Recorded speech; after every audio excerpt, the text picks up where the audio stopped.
நம்ம கிட்ட தலைவலி இருந்தா நாம மற்றவங்களுக்கு தலைவலி தான் கொடுப்போம். நமக்கு என்ன நம்மளை பத்தி தோணுதோ அதையே தான் மற்றவர்களுக்கும் செய்வோம். இந்த கம்ப்யூட்டருக்குள்ள இருக்கிற சாஃப்ட்வேரை பற்றிய அறிவியல் தெரியாதவர்கள் எல்லா கம்ப்யூட்டருமே ஒரே மாதிரி தான், ஓ கம்ப்யூட்டர்னா கம்ப்யூட்டர் அவ்வளவுதான் அப்படி நினைப்பார்கள்.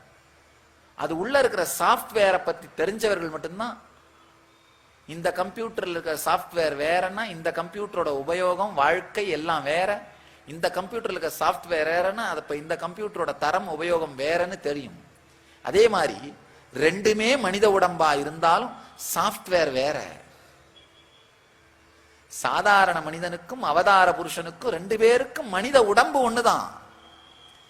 கண்களும் காதும் மூக்கும் நாக்கும் கைகளும் ஒன்றுதான்.